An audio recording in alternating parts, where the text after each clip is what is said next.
ஸ்ரீ வித்யோபாசனா சக்தம் ஸ்ரீ வித்யாபீடபூஷணம் ஸ்ரீ வித்யாபினவம் வந்தே Sri Krishnananda சத்குரும். G Tamil தொலைக்காட்சி நேயர்களுக்கு இனிய காலை வணக்கம். ஒவ்வொரு விடியலும் உற்சாகமாகட்டும், ஒவ்வொரு கணமும் மகிழ்ச்சியாகட்டும், ஒவ்வொரு நாளும் வெற்றியாகட்டும். நாம் சபரிமலை ஐயப்பனுடைய அற்புதமான வரலாற்றை சிந்தித்து கொண்டிருக்கிறோம். இருமுடி தத்துவத்தை பற்றி பேசி கொண்டிருக்கிறோம். இருமுடியிலே தேங்காயினுடைய பங்கு, அதிலே ஊற்றப்படக்கூடிய நெய், இவற்றையெல்லாம் பற்றி தொடர்ந்து சிந்தித்து கொண்டிருக்கிறோம். இந்த தேங்காயை எடுத்துக்கொண்டால் அந்த தேங்காயிலே எவ்வளவு செய்திகள் இருக்கின்றன என்பதை நாம் சிந்திக்கலாம். அந்த தேங்காயை ஏன் நமக்காக பெரியவர்கள் இருமுடிக்கு தேர்ந்தெடுத்தார்கள் என்பதை சிந்தித்தால், ஆன்மீக ரீதியாக அந்த தேங்காய் என்பது முக்கண் கொண்ட சிவபெருமானுடைய அம்சமாக பேசப்படுகிறது. ஆனால் ஒரு மனிதன் தன்னுடைய வாழ்க்கையிலே ஒரு தென்னமரம் எந்த அளவிற்கு எல்லோருக்கும் பயன்படுகிறதோ அந்த அளவுக்கு பயன்பட வேண்டும் என்று சொல்லுவார்கள். பாரதியார் கேட்கிற பொழுது கூட சொல்லுகிறார், காணி நிலம் வேண்டும் என்ற கேள்வியை சொல்லிக்கொண்டே வருகிற பொழுது 10-15 தென்னை மரம் பக்கத்திலே வேண்டும் என்று சொன்னார்.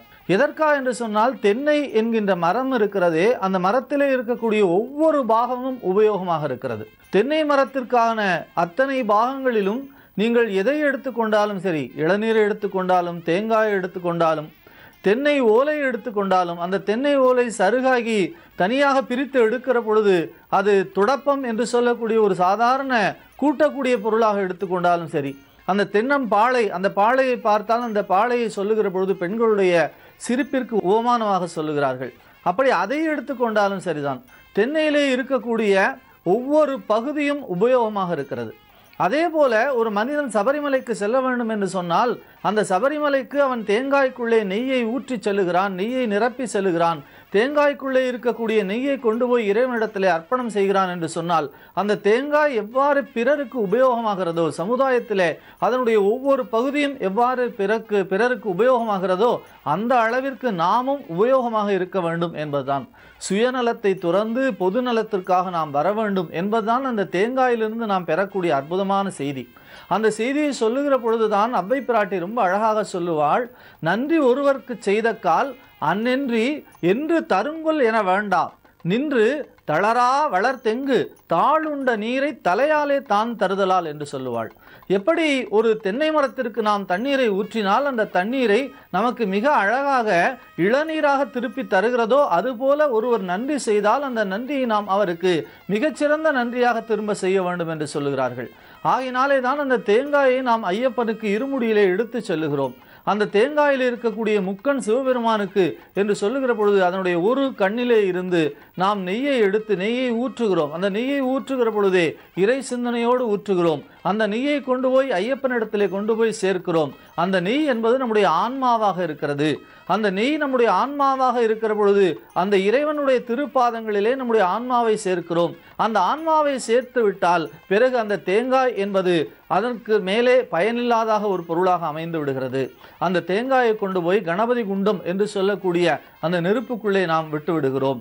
அப்படி உடல் எப்படி இந்த உயிரை நீத்தவுடன் தன்னாவிலேயே நெருப்புக்கு இரையாகி போகிறதோ, அதுபோல ஆன்மாவை இறைவனுடைய பாதத்திற்குள்ளே சேர்த்த பிறகு நாம் உடைந்த அந்த தேங்காயை கொண்டு போய் கணபதி குண்டத்துக்குள்ளே போடுகிற பொழுதே இந்த வாழ்க்கை தத்துவத்தை ஐயப்பனுடைய அருள் வரலாற்றோடு நம்முடைய பெரியவர்கள் இணைத்து வைத்திருக்கிறார்கள். இந்த பிறவி இருக்கிறதே, அது பயனுள்ள பிறவியாக ஆக வேண்டும் என்பதற்காகத்தான் நாம் சபரிமலைக்கு போகிறோம். சபரிமலைக்கு போகிறோம் என்று சொல்லுகிற பொழுது அது ஏதோ ஆடம்பரத்திற்காகவோ அல்லது ஒரு விளம்பரத்திற்காகவோ அல்ல. அது நம்முடைய வாழ்க்கையோடு இணைந்த ஒரு அருமையான பாதையை நமக்கு காட்டுகிறது. இந்த ஆன்மாவை இறைவனிடத்திலே சேர்க்கக்கூடிய அருமையான செய்தியைத்தான் நமக்கு அந்த தேங்காய் கற்றுத்தருகிறது. அந்த தேங்காயிலிருந்து நாம் தெரிந்து கொள்ளக்கூடிய இத்தனை செய்திகளை தெரிந்து கொண்டாலே நாம் இருமுடி கட்டுகிற பொழுது அந்த தேங்காயை பார்க்கிற பொழுதே நமக்கு அந்த சிந்தனை வர வேண்டும். அந்த தேங்காயிலே இருந்தே நாம் கற்றுக்கொள்ளக்கூடிய வாழ்க்கை பாடங்களை தெரிந்து கொள்ள வேண்டும். பார்க்கும் இடமெல்லாம் நந்தலாலா, நின்றன் பச்சை நிறம் தோன்றுதைய நந்தலாலா என்று சொன்னாரே மகாகவி பாரதி. அதுபோலத்தான் இந்த தேங்காயை பார்க்கிற பொழுதே அதில் ஐயப்பனை பார்க்கிறோம், வாழ்க்கையை பார்க்கிறோம், வாழ்க்கை தத்துவத்தை பார்க்கிறோம். நாம் பிறருக்கு பயன்பட வேண்டும் என்கின்ற எண்ணத்தை பார்க்கிறோம். அப்படி பயன்பட்டால் தான் அது ஆன்மீகம். ஆன்மீகம் என்பதே பிறருக்கு உதவுவது என்பதுதான். அவர் ரொம்ப நல்லா கோயிலுக்கு போவார், நல்லா சாமி கும்பிடுவார், எல்லாரோடையும் பிரியமாக இருப்பார் என்பதுதான் வாழ்க்கையை தவிர, அவர் ரொம்ப சாமி கும்பிடுவாருங்க ஆனால் ரொம்ப கோவக்காரருங்க அப்படின்னா அதனால் என்ன பிரயோஜனம் இருக்கிறது? அன்புதான் வாழ்க்கை. இந்த அன்பை உணர்த்துவதுதான் ஐயப்பனுடைய வரலாறு. அந்த வரலாற்றிலே இந்த தேங்காயினுடைய பெருமையை நாம் தெரிந்து கொண்டால் நாம் இருமுடி எடுத்து மிகச் சிறப்பாக ஐயப்பனுடைய அருள் மலைக்கு போகிற பொழுது 18ஆம் படியிலே ஒவ்வொரு படியாக ஏறி செல்லுகிற பொழுது அந்த ஒவ்வொரு படியும் நமக்கு விளக்கும் வாழ்க்கை தத்துவத்தை கடந்து இறைவனுடைய திருப்பாதங்களிலே நம்முடைய ஆன்மாவை கரைக்க வேண்டும் என்பதுதான் இந்த வாழ்க்கை தத்துவமாக நம்முடைய பெரியவர்கள் சொல்லி தந்தார்கள். அந்த இருமுடியுடைய விளக்கத்தை நாம் பார்க்கிறோம். இருமுடியை தூக்கி தலைமையிலே வைக்கிற பொழுதே நமக்கு இந்த எண்ணம் மேலோங்க வேண்டும். எப்படி திருநீறு பூசினால் இந்த வாழ்க்கை நிலையில்லாதது என்று பெரியவர்கள் சொன்னார்களோ அந்த தத்துவத்தை நாம் சிந்திக்கிறோம். மிகச் சிறப்பாக பட்டத்து சுவாமிகள் சொல்லுவார்கள், முடிசார்ந்த மன்னரும் ஒரு நாள் பிடி சாம்பல் ஆவார் என்பதைத்தான் அந்த திருநீர் நமக்கு விளக்குகிறது. அதுபோல நமக்கு ஐயப்பனுடைய தேங்காயும் தேங்காய்க்குள்ளே இருக்கக்கூடிய நெய்யும் இறைவனுடைய திருப்பாதங்களுக்காகத்தான் இந்த வாழ்க்கை பயன்பட போகிறது என்கின்ற சிந்தனையை நமக்கு தரும் என்று சொன்னால் நிச்சயமாக இந்த உலகம் ஐயப்பனுடைய வரலாற்றை சிந்திப்பதோடு இல்லாமல் அவனுடைய ஆலயத்திற்கு செல்லக்கூடிய கோடிக்கணக்கான மக்களுக்கு இந்த வாழ்க்கை தத்துவத்தை சொல்லுமா போல இருக்கிறது. இந்த தத்துவத்தை நாம் தொடர்ந்து சிந்திக்கிற பொழுதெல்லாம் நிச்சயமாக ஐயப்பன் கோயிலுக்கு செல்லக்கூடிய ஒவ்வொருவரும் பக்குவம் பெற்று ஒவ்வொருவரும் இந்த உயர்ந்த நிலைக்கு உயர்த்தப்படுவார்கள் என்று சொன்னால் மனிதன் விலங்கு நிலையிலே இருக்கிறான். கலந்த அன்பாகி கசிந்து உள்ளுருகும் நலந்தான் இல்லாத சிறியன் என்று சொல்லுகிறாரே மாணிக்கவாசகர். அந்த விலங்கு நிலையிலே இருந்து மனித நிலைக்கு வருகிறான், மாலை போடுகிறான், சபரிமலைக்கு செல்கிறான், ஐயப்பனிடத்திலே தன்னையே ஒப்படைக்கிறான் என்று சொன்னால் விலங்கு நிலையிலிருந்து மனித நிலையிலிருந்து தெய்வ நிலைக்கு உயரக்கூடிய அருமையான ஐயப்பனுடைய அருள் வரலாற்றிலே இருமுடி தத்துவம் நமக்கு இதனை விளக்குகிறது. தொடர்ந்து ஐயப்பனுடைய திருவுருளை சிந்திப்போம். நாளை சந்திப்போம். நன்றி, வணக்கம்.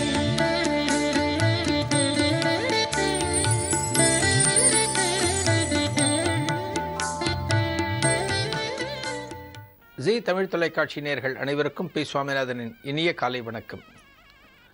தெய்வத்தின் குரல் நிகழ்ச்சியில் நம்ம மகா சுவாமிகள் மதனப்பள்ளியிலேருந்து ஒரு முகாம் போயின்னு இருக்கார், ஒரு க்ஷேத்ராடனம் போயின்னு இருக்கார். அந்த போகிற வழியில் இந்த யாத்திரையில் ஒரு கைலி கட்டின ஒரு முரட்டுத்தனமான ஆசாமி இந்த கூட்டத்தில் கலந்துட்டான். அந்த ஆசாமி ஏதோ மனசில் ஏதோ ஒரு எண்ணத்தோடு இந்த கூட்டத்தோடய நடந்து வந்துட்டுருக்கான். அந்த ஆசாமிக்கு ஒரு டீயோ வேறு ஏதோ ஆகாரமோ வாங்கி கொடுத்து அனுப்ப சொல்லி மகா சுவாமிகள் சொல்லியிருக்கார். டீ வாங்கி கொடுத்தாச்சு, ஆகாரம் வாங்கி கொடுத்தாச்சு. ஆனால் அந்த ஆசாமி எல்லாத்தையும் சாப்பிட்டுட்டு எங்கேயும் போகாமல் திரும்ப இந்த யாத்திரையோடையே நடந்து வந்துட்டுருக்கான். அப்போ தான் இந்த வக்கீல் மகா சுவாமிகள்கிட்ட சொல்கிறார். இந்த யாத்திரைக்கு பொறுப்பு எடுத்து நடத்தின்றிருக்கிற வக்கீல் காஞ்சி மகா சுவாமிகள்கிட்ட சொல்கிறார், பெரியவா அந்த ஆசாமி இன்னும் போகலை, நம்ம கூடவே வந்துட்டுருக்கான், என்ன பண்ணணும்னு நீங்கள் சொல்லுங்க பெரியவா அப்படின்னு மகா சுவாமிகள்கிட்ட சொல்கிறார். மகா சுவாமிகள் அப்போ சொல்கிறார், ஜெகத்குரு, இந்த லோகத்துக்கே ஜெகத்குரு அந்த வக்கீல்கிட்ட அப்போ சொல்கிறார், நீ என்ன பண்ணு, ஒரு 100 ரூபாய் பணத்தை கொடுத்து ஒரு திருப்பதி போகிற பஸ்ஸில் அந்த ஆசாமியை ஏற்றி விட்டுரு அப்படின்னு மகா சுவாமிகள் சொல்கிறார். உடனே இந்த வக்கீல் அங்கேருந்து நகர்றார். தன்னோட பையிலேருந்து ஒரு 100 ரூபாய் பணத்தை எடுத்துட்டு அந்த ரோட்டில் காத்துட்டுருக்கார். யாத்திரை கொஞ்சம் மெல்ல போயின்னு இருக்கு. கொஞ்ச நேரத்தில் ஒரு சில நிமிடங்கள்லேயே திருப்பதிக்கு போகிற ஒரு பஸ் கொடுத்து, அது பிரதான ரோடு. இது அந்த ரோடு வந்தோடனே அந்த ஆசாமியை வலுக்கட்டாயமாக பஸ்ஸில் ஏற்றி இந்த 100 ரூபாயை கொடுத்து நீ திருப்பதிக்கு போ அப்படின்னு இவரும் சொல்லிட்டார். அந்த கண்டக்டரும் திருப்பதிக்கு ஒரு டிக்கெட் கொடுத்துட்டார். அப்புறம்தான் பஸ் அங்கேருந்து நகர்ந்தது. நகர்ந்த பிறகு இந்த வக்கீல் திரும்ப மகா சுவாமிகள்கிட்ட வரார். விறுவிறுன்னு நடந்து வரார். அந்த க்ஷேத்ராடனம் போகிற அந்த யாத்திரையோட கலக்கிறார். கலந்து மகா சுவாமிகள் கிட்டக்க வரார். மகா சுவாமிகள் கிட்டக்க மகா சுவாமிகள் அவர்கிட்ட சொல்கிறார், உங்கள் உத்தரவை நான் பூர்த்தி பண்ணிட்டேன். அந்த ஆசாமியை நீங்கள் திருப்பதி போகிற பஸ்ஸில் ஏற்றி விட சொன்னேள், ஒரு 100 ரூபாய் பணத்தை கொடுக்க சொன்னேள், 100 ரூபாய் பணத்தை கொடுத்து திருப்பதி பஸ்ஸில் ஏற்றி விட்டாச்சு அப்படின்னு சொல்கிறார். சொல்லிவிட்டு இந்த வக்கீல் கேட்குறார். வக்கீலுக்கு ஒரு சந்தேகம், இந்த ஆசாமி யார், என்னவா இருப்பான், ஆள் பார்க்குறதுக்கு ஒரு திருட மாதிரி இருக்கான், ஆனால் இவன் உண்மையிலே யாருன்னு மகா சுவாமிகளுக்கு தெரியும் இல்லையா, மகா சுவாமிகள்கிட்ட கேட்கலாமே அப்படின்னு தோணி வக்கீல் கேட்குறார், பெரியவா இவன் யார், எதுக்காக இங்கே வந்திருக்கான் அப்படின்னு மகா சுவாமிகள்கிட்ட கேட்குறார். மகா சுவாமிகள் சொல்கிறார் வக்கீல்கிட்ட, இவன் ஒரு மிகப்பெரிய திருடன், ஏதோ ஒரு வழக்கு விஷயமா இவன் வெளியில் சுற்றின்னு இருக்கான், போலீஸ் கண்ணில் அகப்படக்கூடாதுன்னு சுற்றின்னு இருக்கான், அதுக்காகத்தான் ஒரு பாதுகாப்புக்காக நம்ம கூட நடக்க ஆரம்பித்தான். இவனை போலீஸில் காட்டி கொடுக்கறதுங்கிறது நம்ம தர்மம் கிடையாது, இவனை போலீஸில் ஒப்படைக்கக்கூடாது, என்னமோ தோணித்து இவனுக்கு ஒரு நல்ல புத்தி கிடைக்கட்டுமே, ஒரு நல்ல புத்தி கிடைச்சி இவன் மனசு மாறட்டுமே, இவன் மனசு மாறணும்னா யார்கிட்ட அனுப்பலான்னு நான் சிந்திக்கும்போது எனக்கு திருப்பதி வெங்கடாஜலபதி தான் எனக்கு முன்னால் வந்தார். வெங்கடாஜலபதிகிட்ட அனுப்புவோம், அவர் இவனை பார்த்துப்பார், அவர் இவனுக்கு ஒரு நல்ல புத்தியை கொடுப்பார் அப்படின்னு இவனை ஏற்றி அனுப்ப சொன்னேன் அப்படின்னு அந்த வக்கீல்கிட்ட மகாசுவாமிகள் சொல்கிறார். எல்லாத்தையும் வக்கீல் கேட்குறார். கேட்டுட்ட பிறகு வக்கீல் சொல்கிறார், பெரியவா நீங்கள் பண்ணின காரியத்தில் எனக்கு உடன்பாடு இல்லை பெரியவா, நீங்கள் தப்பாக நினைக்காதீங்கோ, இதில் எனக்கு உடன்பாடு இல்லை அப்படின்னு வக்கீல் சொல்கிறார். பெரியவா என்ன அப்படிங்கிற மாதிரி வக்கீலை பார்த்த பிறகு வக்கீல் சொல்கிறார், இந்த ஆசாமியை நாம் போலீஸில் தான் பிடிச்சி கொடுத்துருக்கணும், இவன் ஒரு திருடன் அப்படின்னு சொல்கிறேன், இவன் நல்லவன் இல்லைன்னு சொல்கிறேன், இவனுக்கு எதுக்காக நாம் பணம் கொடுக்கணும், நாம் எதுக்காக ஒரு 100 ரூபாய் பணத்தை அவனுக்கு கொடுக்கணும், இவனை போலீஸில் ஒப்படைச்சிருக்கணும் அப்படின்னு மகாசுவாமிகள்கிட்ட சொல்கிறார். மகாசுவாமிகள் ஒரு புன்னகை போக்குறார் வக்கீலை பார்த்து. நீ என்ன வக்கீல் அப்படிங்கிறார். நான் கிரிமினல் வக்கீல், நான் கிரிமினல் கேஸெல்லாம் எடுத்து வச்சு நடத்தின்னு இருக்கேன் அப்படின்னு அந்த வக்கீல் சொல்கிறார். உங்ககிட்ட வரக்கூடிய பணமெல்லாம் ஒரு திருட்டு கேஸ்லேயோ ஒரு கொலை கேஸ்லேயோ வேறு ஏதோ ஒரு தவறான கேஸ்லேருந்து தானே உனக்கு பணம் வருது. ஒரு தவறான கேஸில் ஒரு தவறாக நடந்த விஷயத்துக்காக வாதாடக்கூடிய கேஸ்லேருந்து தானே உனக்கு பணம் வருது. உனக்கு வரக்கூடிய பணமெல்லாம் நேர்மையான வழியில் வந்தது இல்லை இல்லையா அப்படின்னு மகாசுவாமிகள் கேட்டுட்டு மகாசுவாமிகள் சொல்கிறார், அதுக்காகத்தான் உன்னோட பணம் அவனுக்கு போகட்டும்னு உன் பணத்தை கொடுக்க சொன்னேன். அவனுக்கு கொடுத்த பணம்ங்கிறது ஒரு தீய வழியில் வந்த பணத்தை தான் நான் கொடுக்க சொன்னேன் அப்படின்னு மகாசுவாமிகள் அந்த வக்கீல்கிட்ட சொன்னோன்னே அந்த வக்கீலுக்கு பேச்சு மூச்சே கிடையாது. எந்த வழியில் சம்பாதிச்ச பணம் எப்படி வந்திருக்கு உங்ககிட்ட, அந்த பணத்திலேருந்து தானே நான் 100 ரூபாய் அவனுக்கு கொடுக்க சொன்னேன்னு மகாசுவாமிகள் சொன்ன உடனே அந்த வக்கீலுக்கு ஒரு மிகப்பெரிய ஒரு தெளிவு அப்போ தான் வந்தது. அதன் பிறகு எதுவுமே பேசலை. மகாசுவாமிகள் எந்த ஒரு காரியத்தை செஞ்சாலும் சரி, எந்த ஒரு நிகழ்ச்சியை நடத்தினாலும் சரி, யாருக்கு ஒரு உபதேசத்தை சொன்னாலும் சரி, அதில் ஒரு மிகச்சிறந்த ஒரு செய்தி ஒன்று இருக்கும். அந்த மெசேஜ் என்ன அப்படிங்கிறத நாம் பார்க்கணும். இதுதான் மகாசுவாமிகளோட சரிதத்திலேருந்து நாம் புரிஞ்சிக்க வேண்டிய ஒரு விஷயம்.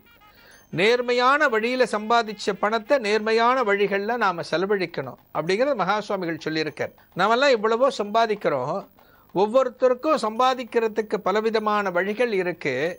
நல்ல வழிகளில் சம்பாதிச்ச பணத்தை நல்ல வழியில் நாம் செலவு பண்ணணும் அப்படிங்கிறத மகாசுவாமிகள் சொல்லியிருக்கார்.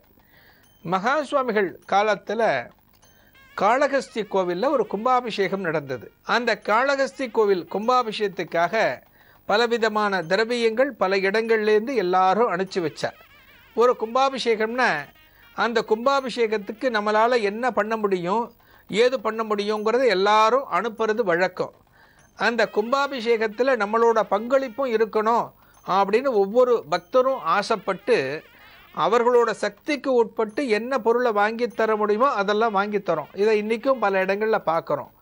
அதே போல் இந்த காளகஸ்தியில் நடக்கக்கூடிய அந்த கும்பாபிஷேகத்துக்கு காஞ்சி மடத்தின் சார்பாக மகாசுவாமிகள் சில பொருட்களை வாங்கி அனுப்பினர். என்ன பொருள் என்ன விஷயம் அப்படிங்கிற விளக்கத்தை ஒரு சிறிய இடைவேளைக்கு பிறகு பார்க்கலாம்.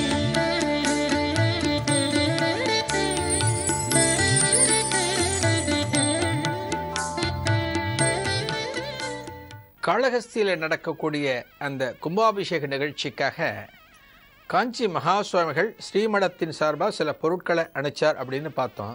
ஒரு கும்பாபிஷேகம் அப்படின்னா நம்மளோட பங்களிப்பு அங்கே இருக்கிறது அப்படிங்கிறது ஒரு மிகப்பெரிய ஒரு பாக்கியம். அது ஒரு நல்ல நிகழ்வில் நாம் இருக்கிறதுக்கும் சரி, நம்மளோட பொருள் அங்கே போய் சேர்றதுக்கும் சரி, நமக்கு ஒரு அதிர்ஷ்டம் இருக்கணும். ஒரு வாய்ப்பும் ஒரு சந்தர்ப்பமும் நமக்கு இருந்தால்தான் அந்த இடத்துல நம்ம பொருள் போய் சேரும். காஞ்சி மகா சுவாமிகள் அந்த கும்பாபிஷேகத்துக்காக சில பொருட்களை இங்கேருந்து அனுப்பிச்சார். என்ன பொருட்கள் அப்படின்னா, பால் நிறைய வாங்கி அனுப்பிச்சார், தேன் நிறைய வாங்கி அனுப்பிச்சார். அந்த கங்கா ஜலம் சொல்லுவோம், கங்கையோட நீரை அந்த கும்பாபிஷேக தினத்தன்னைக்கு அந்த கலசத்தில் விடுவா, அந்த கங்கையோட ஜலத்தை கொடுத்தார். அப்புறம் சில பட்டு வஸ்திரங்களை கொடுத்து விட்டார். இந்த 4 பொருட்களையும் மகாசுவாமிகள் கொடுத்து விட்டார். இதெல்லாம் எப்படின்னா, பால் தேன்லாம் ஒரு அபிஷேகத்துக்கு பயன்படும், பலவிதமான ஹோம காரியங்களுக்கு பயன்படும், அந்த யாகசாலை போன்ற காரியங்களுக்கு இதெல்லாம் பயன்படும். இதெல்லாம் மனசில் வச்சுண்டு இந்த 4 பொருட்களை மகா சுவாமிகள் அணிச்சார். சாதாரணமாக பார்க்கும்போது இந்த 4 பொருட்களையும் மகா சுவாமிகள் சாதாரணமாக அணிச்சிருக்கார் அப்படின்னு தான் தோணும். ஆனால் ஏன் இந்த 4 பொருட்களை மகா சுவாமிகள் அணிச்சார் அப்படிங்கிறதுக்கு ஒரு காரணம் உண்டு. ஏன் வேறு பொருட்களை அனுப்பலாமே, ஒரு மஞ்சள் பொடி அனுப்பலாம், வேறு சில பொருட்களை அனுப்பலாம், ஒரு இளநீர் அனுப்பலாம். ஏன் இந்த 4 பொருட்களை மகா சுவாமிகள் அந்த ஸ்தலத்துக்கு அனுப்பிச்சார் அப்படிங்கிறதுக்கு ஒரு பின்னணி உண்டு. காஞ்சி மகா சுவாமிகள் செய்யக்கூடிய எந்த ஒரு காரியத்துக்கும் எந்த ஒரு செயலுக்கும் ஏதோ ஒரு காரணம் ஒன்று உண்டு.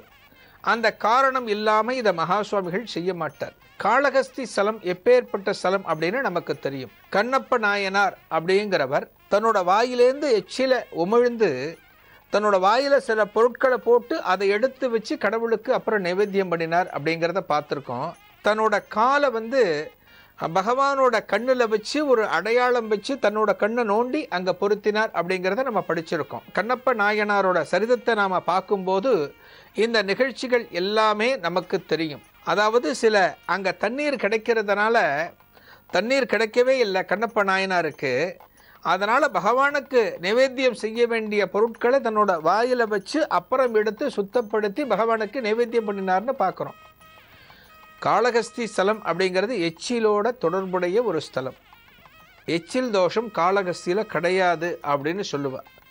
ஒரு பொருள் நம்ம பேசும்போது ஒரு இடத்துல ஒரு எச்சில் பட்டு கொடுத்தோன்னா நம்ம தோஷம்னு சொல்லுவோம்.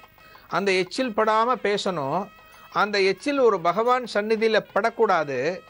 பகவான் சந்நிதியில் இருக்கும்போது அந்த எச்சில் ஒரு பொருள் மேலே பட்டால் அது தோஷம் அப்படின்னு சொல்லுவோம். ஆனால் காளகஸ்திக்கு அந்த தோஷம் கிடையாது.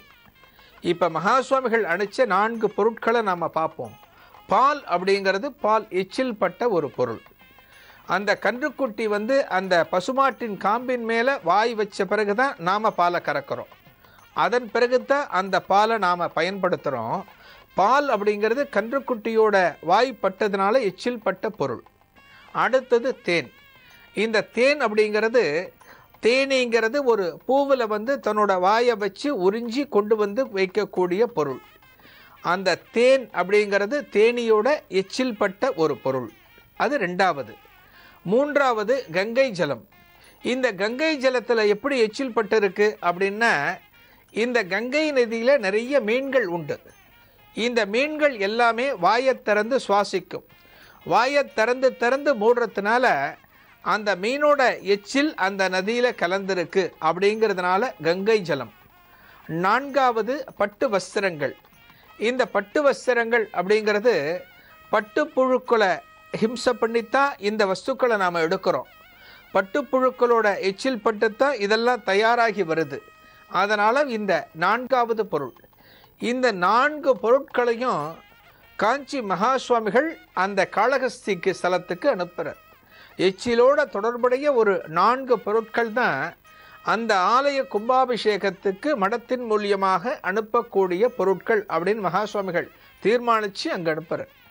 மகா சுவாமிகள் செய்யக்கூடிய ஒவ்வொரு செயலுக்குமே ஒவ்வொரு காரியத்துக்குமே ஒரு பின் விளைவுகள் உண்டு. பின்னால் ஒரு கதை உண்டு. அது இல்லாமல் மகா சுவாமிகள் எந்த காலத்திலையும் செய்ய மாட்டார். காஞ்சி மகா சுவாமிகள்கிட்ட ஒரு பொருளை ஒருத்தர் ஒப்படைச்சாலும் சரி, ஒரு பொருளை மடத்துக்குன்னு காணிக்கையாக கொண்டு கொடுத்தாலும் சரி, மகா சுவாமிகளோட உத்தரவு இல்லாமல் அந்த பொருள் அந்த இடத்தை விட்டு நகராது. காஞ்சி மகா சுவாமிகளுக்கு காணிக்கையாக சமர்ப்பிக்கப்பட்ட அந்த பொருளை என்ன பண்ணணும் அப்படிங்கிறத மகா சுவாமிகள் தீர்மானிப்பார். இந்த பொருள் எங்கே போகணும் அப்படிங்கிறத தீர்மானிப்பார். மகா சுவாமிகள் காலத்தில் தினமும் ஒரு அன்பர் 2 டின் தயிரை கொடுப்பார். இந்த 2 டின் தயிரை மடத்தில் சாப்பிட்றதுக்கு மகா சுவாமிகள் பயன்படுத்த மாட்டார். மடத்துக்கு உள்ளே நடக்கக்கூடிய அந்த அன்னதானத்துக்கு பயன்படுத்தவே மாட்டார். இந்த 2 டின் தயிரையும் மோராக கரைச்சி மடத்துக்கு வெளியில் பானையில் வச்சு வரக்கூடிய பக்தர்களுக்கு கொடுக்க சொல்லுவார். எத்தனையோ அன்பர்கள் வெயில் காலத்தில் கஷ்டப்பட்டு இந்த இடத்துக்கு வர, இந்த வெயில் காலத்தில் நாம் கொடுக்கக்கூடிய மோர் அப்படிங்கிறது அவளுக்கு கொஞ்சம் தாகத்தை தணிக்கணும் அப்படின்னு சொல்லி அந்த தயிர் டின்னை மடத்தோட உபயோகத்துக்கே எடுத்துக்க மாட்டார். அதே போல் ஒரு சில அன்பர்கள் மூட்டை மூட்டையாக வெல்லத்தை கொடுப்பா மகா சுவாமிகளுக்கு. மகா சுவாமிகள் சன்னிதானத்தில் அந்த காஞ்சி காமகோடி பீடத்தில் நடக்கக்கூடிய நைவேத்தியத்துக்காகவும் சரி, அங்கே தயாரிக்கக்கூடிய அன்னத்துக்காகவும் சரி இந்த வெல்லம் பயன்படணும் அப்படின்னு மூட்டை மூட்டையாக வெல்லத்தை கொண்டு சேர்ப்பார். மகா சுவாமிகள் அந்த வெல்லத்தை உள்ளே எடுத்துக்க மாட்டார். வெளியில் பானகமாக கரைச்சி வரக்கூடிய பக்தர்களுக்கு தாகம் தணிக்கணும் அப்படிங்கிறதுக்காக அதை வெளியில் அனுப்பிச்சுடுவார். மகா சுவாமிகள் எந்த ஒரு காலத்திலையும் ஒரு பக்தனோட பற்றி கவலைப்பட்டிருக்கார். ஒரு ஆலயம்னா இந்த ஆலயத்துக்கு எதை நாம் அனுப்பணும், இந்த ஆலயத்துக்கு எதை நாம் சமர்ப்பிக்கணும் அப்படின்னு கவலைப்பட்டிருக்கார். தான் வாழ்ந்த அந்த ஒரு 100 ஆண்டு காலம் முழுவதும் மகா சுவாமிகளின் கவலை மற்றவர்கள் மேலே தான் இருந்திருக்கே தவிர தன்னை பற்றி அந்த மகான் எந்த கணத்திலும் எந்த காலத்திலும் சிந்தித்ததையே கிடையாது. மகா சுவாமிகளோட நினைவுகளை போற்றி அந்த மகானை நம்ம மனசில் இருத்தி அந்த மகானை வழிபடுறது தான் நமக்கு அடுத்தடுத்து பல நற்பலன்களை கொடுக்கக்கூடிய ஒரு நிகழ்வு என்று சொல்லி நாளைய தெய்வத்தின் குரல் நிகழ்ச்சியில் ஒரு புதிய அனுபவத்தோடு சந்திக்கலாம். நன்றி, வணக்கம். நம சிவாய நம சிவாய ஓம் நம சிவாய நம சிவாய நம சிவாய ஓம் நம சிவாய நம சிவாய நம சிவாய ஓம் நம சிவாய நம சிவாய நம சிவாய ஓம் நம சிவாய